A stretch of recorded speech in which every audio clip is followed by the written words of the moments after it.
औज़ुबिल्लाहिमिनश्शैतानिर्रजीम बिस्मिल्लाहिर्रहमानिर्रहीम। अस्सलाम वालेकुम व्यूअर्स, कैसे हैं आप? उम्मीद करती हूँ कि आप बिल्कुल खैरियत से होंगे। तो मेरी वीडियो को बस पूरा ज़रूर देखिएगा, ज़रूर लाइक शेयर और कमेंट भी कीजिएगा कि आपको रेसिपी कैसी लगी। तो आज हम बनाने जा रहे हैं हाथ की बनी हुई सेवइयाँ।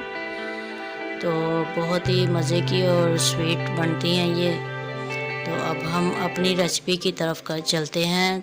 तो बिस्मिल्लाहिर्रहमानिर्रहीम। ये हमने 3 कप मैदा लिया है, एक बाउल में डाल लिया है हमने 3 कप मैदा। इसमें हम अब डालेंगे आधा कप सूजी। मैदा भी छान लिया है छन्नी के साथ और सूजी को भी साफ़ कर लिया है छन्नी के साथ साथ छान कर हमने इसमें ऐड कर लिया। अब इसको हम अच्छे तरीके से हम मिक्स कर लेंगे। ऐसे ही हमने मिक्स कर लिया।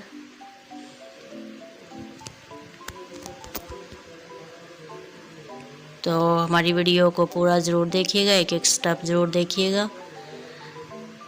तो एक एक कप करके हम इसके जो है इसको हम गूंद लेंगे। ये हल्का हल्का पानी डाल के हम इसको ज़्यादा पतला भी नहीं गूंदेंगे और ज़्यादा सख्त भी नहीं। इसकी हम डो बना लेंगे, एक आटे की तरह हम इसको गूंद लेंगे इस तरह से।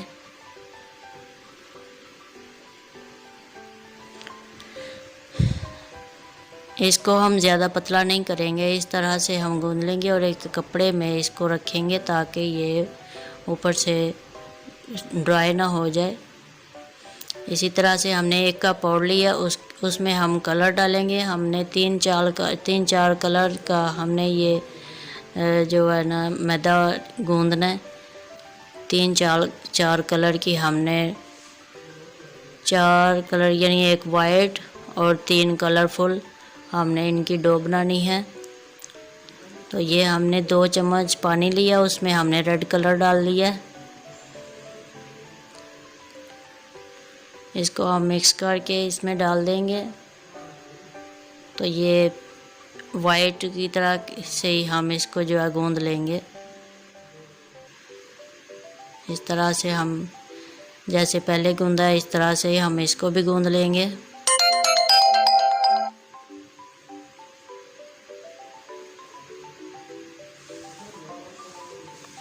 ये हमने सारे कलर बना लिए हैं। तो इसको तकरीबन आधा घंटे के लिए हमने छोड़ दिया था। आधा घंटा हमने ये रख दिया था। तो ये थोड़ा थोड़ा करके हम लेंगे इसके ये आटे की जो है थोड़ा थोड़ा करके छोटा सा पेड़ा लेके इसको हम अपनी हथेली में मसल कर इसकी लंबी सी सेवई बनाएंगे। ये हमने प्लेट में नीचे थोड़ा सा डस्ट कर लिया ताकि ये जो हम सेवइयाँ बनाएंगे वो इसके नीचे चिपकेंगी नहीं। तो ये हमने पतली सी सेवई बना ली है, एक लंबी सी। तो इसको हम इस तरह से टिप्स के साथ टिप्स की मदद से हम इस तरह से हम सेवइयाँ बनाएंगे।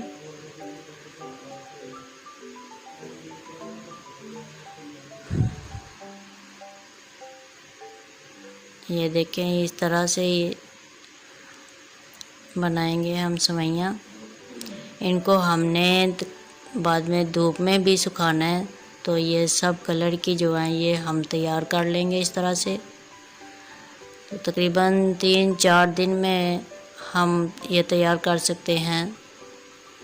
तकरीबन आधा किलो या किलो जो है 2 किलो मैदा जो है 3-4 दिन में 2-3 आदमी लगे हों तो मैंने बैठकर बना लेते हैं। तो ये देखिए, इसको हमने डस्ट लगा दिया, थोड़ा सा जो सूखा मैदा लगा के इसको हमने रख लिया। धूप में रखना है इसलिए कि ये आपस में ना चिपके, ये इसलिए हमने सूखा मैदा लगा के छन्नी में इसको हिला लिया ताकि ये आपस में ना चिपके।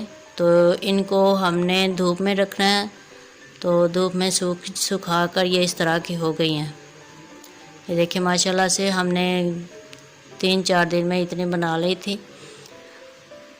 तो इस तरह से हमने इनको मिक्स कर लिया। तो अब इनको हम पकाएंगे। ये हमने देगची में इनको रख लिया है, ऑयल भी नहीं डाला। तो ऐसे ही हम इसको थोड़ी देर के लिए भूनेंगे। ज़्यादा ब्राउन नहीं करना, बस इनको भूनना थोड़ा सा, ताकि हम जब इनको जो पानी में उबालेंगे तो ये घुलेंगी नहीं। ये हमने भून लिया था उनको और अब हमने पानी डाल दिया, पानी चढ़ा दिया। अब हमारा पानी उबल चुका है, ये बॉईल हो चुका है और इसमें हमने वो भुनी हुई सेवइयाँ डाल दी हैं। अब हम तकरीबन 4 से 5 मिनट तक हम इनको बॉईल करेंगे।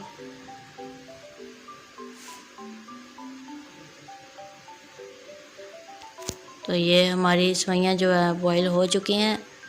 अब इनको हम छन्नी के साथ जो है पानी से अलग कर लेंगे, छान लेंगे हम इनको।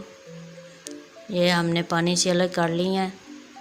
तो इनको अब हम अगला स्टेप भी आपको बताते हैं। ये हम इसमें अगर देसी घी आपके पास अवेलेबल हो तो ठीक है, नहीं तो हम जो है डालडा घी जो है इसको इसमें गर्म करके हम डाल सकते हैं। ये हमने 2 चम्मच घी लिया है, उसको हमने गरम कर लिया। घी को हम गरम करके तो ये सेवइयाँ हमने इस बर्तन में डाल ली हैं। तो ये गरम घी हम इसमें डालेंगे। ये हमने अच्छे से मिक्स कर लेना है। तो हमारी ये रेसिपी बिल्कुल तैयार हो चुकी है। तो इसको हम अब दही और शक्कर या चीनी के साथ खाएंगे। बहुत मज़े की ये रेसिपी है। हमारी माएँ, बड़ी अम्माएँ जो है वो बनाती होती थी। तो अगर आपको मेरी ये रेसिपी पसंद आई हो तो ज़रूर अपने दोस्तों के साथ शेयर कीजिएगा, लाइक कीजिएगा और मेरे चैनल को सब्सक्राइब करना मत भूलिएगा। तो अगली वीडियो के लिए इजाज़त चाहते हैं। अल्लाह हाफिज़।